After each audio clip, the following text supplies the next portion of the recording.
Hey guys, today we're going to be working on our solar setup here. I just built this stand. I kind of tinkered around with this off camera, tried to figure out what I wanted to do. I had some kind of janky little stands that I made in 10 minutes that were here before when I was testing out the solar and getting it set up and figuring out how many panels I needed. I just threw something together with what scrap I had laying around. Now that I know what I'm going to do and I've made a plan, we're going to make 3 of these. So I'm running my panels in sections of 3. And I'll tell you why. We're going to talk solar technical details real quick. These are 195 watt rated panels. And when you're working with solar, you're never going to hit that 100% rating they get. They do this in a lab with perfect conditions. Out here, the angle's constantly changing throughout the year. You're trying to match that, trying to get everything set up so you're hitting perfect angle to get the sun on the panel. It's temperature goes into it. It's almost impossible to get 100%. But my previous experience with solar, I had just one Renogy 100 watt panel, and I could get about 85 watts out of it on a really good day. So I can expect 80% is about the best we're going to get on a really sunny day. The best I've gotten out of these panels was about 50%. Now, part of that could be the charge controllers. What I did originally is I had them set up. I had them all in parallel. I changed it to running them in sets of 2 that are in series and paralleling them together. Wow, the sun really just came out. The best results I had was wiring them all in series, 4 of them in series. Now, the problem was that's about 800 watts of rated output on a charge controller that's rated for about 400. So I was peaking out the charge controller, but the charge controller is getting pretty hot because I'm outputting quite a bit more power than it's rated to put into the battery. So it's got to burn that off somehow and hold that back. My compromise is I'm going to run 3 in series. My charge controllers are rated for 100 volts open circuit. This will be about 75. And it's about 600 watts rated capacity on a 400 watt charger. So I'm running about 66% expected out of these would max out the charger. So I think we'll be able to hit that every day. So I had 8 panels. I bought 1 more, and I bought 1 more charge controller. So I'm going to have 9 panels, 3 panels per charge controller. I should have about 1200 watts of capacity. Actually, the new charge controller is rated for 480 because it's a different brand. Now my thought is this one is almost completely due south because it has pretty central coverage in this opening. This one's going to be more towards the edge of the clearing. So I think this one is going to be angled just a little bit more this way, and this one will be angled quite a bit more this way, kind of southwest. This one's going to get sun first. This one will get through the midday. These two will be pushing a lot of power. And then this one will be getting a lot of evening sun here when we're done. But we'll see. We'll see what it looks like when it's put up. When I brought the stump grinder in, Cheyenne wanted a parking spot to be able to, we park over there. She wanted to be able to come down here where my shop's going to be and park right next to the house. So I wanted to make that happen for her. We're going to get the tractor out and drag this. We're going to use the box blade and kind of flatten it out.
Alright, so right here, this is the power shed, back of the house. Here's my little generator shelter.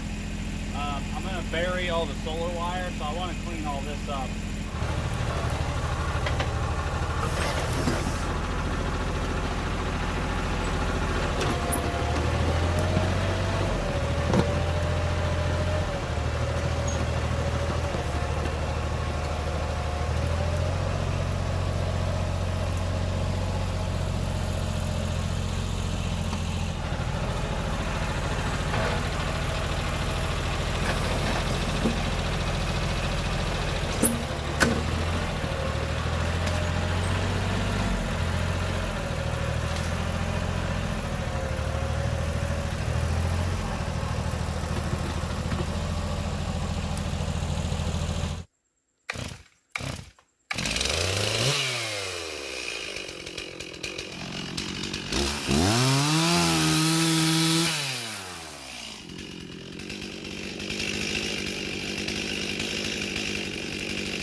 Just gonna prune that little pine, spruce, whatever this is. I kind of like these trees. I like this little one. Kind of want to keep it if I can.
I'm gonna keep digging off camera, but we live in the mountains, so it's really rocky. So it's slow.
should also clarify too, I built the original solar stands with nothing but scrap pieces I had laying around, leftovers, and I've only cut 2 new studs to make these 2 stands, so that makes the thrifty side of me pretty happy. I'm building a 3rd stand that didn't exist, so I gotta use new studs for that, but so far, I mean, there's still this much marble that I cut left. Not bad.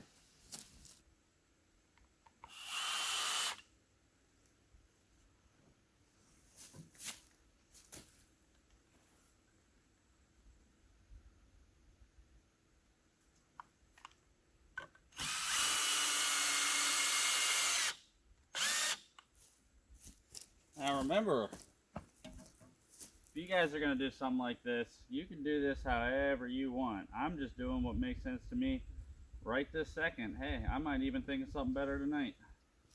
Who knows? So, be creative, whatever. I'm using recycled screws too.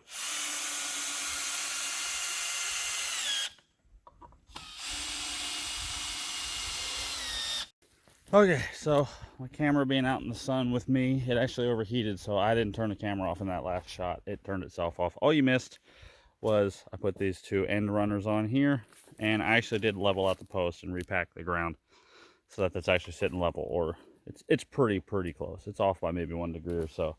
Eventually, I'd like to use like a boat seat hinge, you know, the swivels, so I can make these turn. Right now, that's not as important as adjusting the angle. The one benefit to this design, the way this slips in here and it's on a screw, I can later make this longer, and I'll have to kind of hinge it up here too, but I can make a hole and little pins through here every 5 degrees. So the old stand was set up at 20 degrees and then 25 midsummer. This is actually at 30, which is where this one's going to be because we're going into late fall. I want to make the angle adjustable later, so obviously throughout the season I can just keep adjusting the angle for optimal output. But right now 30 is about good in September here in Tennessee. Now I figured this out by just tinkering around with this, but this board is 80 inches long, and this is for the other side. I made a mark at 40. Now, if I put this mark at 40 centered with this board, when I tilt this up at 30 degrees, that middle mark will be about the middle of the stand, which will distribute the weight of the panels evenly. I just kind of kept tinkering with it until I got it about where that was.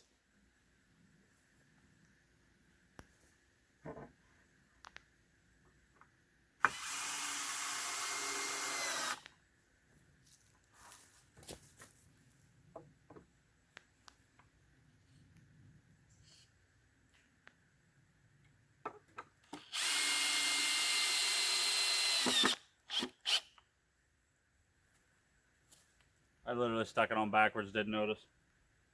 Oh my God.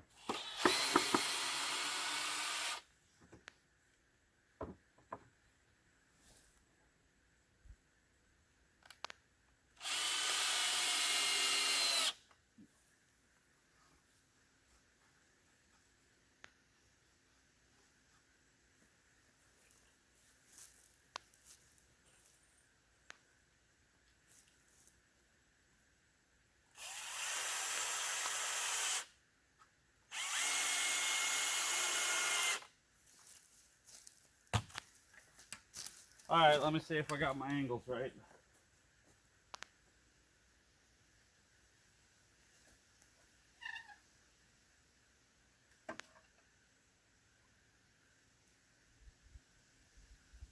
Yeah, I got a little steep. I'm at like 32, but close enough. It'll be right just a couple days after that one's right. That's all. And the sun's constantly changing.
Alrighty, just one more to do.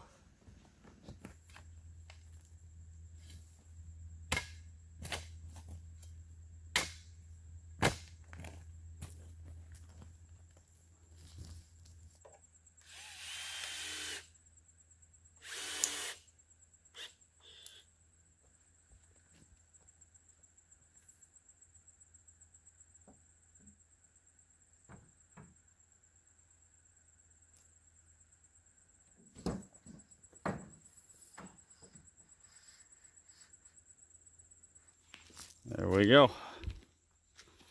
That is our, oh my God, I stepped in 2 huge ruts. I was over here working with the tractor. There is our solar array for now. We got 9 panels. That is 1,800 watts potential. Although I'm pretty sure it's actually more like 1,000. Yeah. Sun's going down, so it's finally cooling off. I'm gonna have to run wires to these and hook up a new charge controller. And tomorrow, hopefully we'll see what we can make. Well, the solar is kind of limited by the wires that I have it hooked up to the battery with. I still need to get some 8 gauge, but we're hitting a full 60 amps, which I got, what is it, 12 gauge running the battery, so 20 amps per each charger. That's what's capping me right now. But they are in good sun, all 3 of them, in about 816. This far panel got sun about an hour earlier than it used to being over there, and these should get it maybe an hour later. So should have an overall net gain. I started with 50% battery today, and it is almost 2 o'clock. So it's 2:17. They've all been in the sun for quite a while. The sun is right there. Oh, I had to bend really far to do that. Curious to see what time this one's going to lose sun and how late these are going to lose sun. I think that it used to be about 3:30 or 4 o'clock I'd start losing sunlight. Actually, it might have been earlier than that. So it is 3:30 and this panel is getting partially shaded. Ironically, so are these two at the same time. This one has the most left. It's mainly because of this really big tree.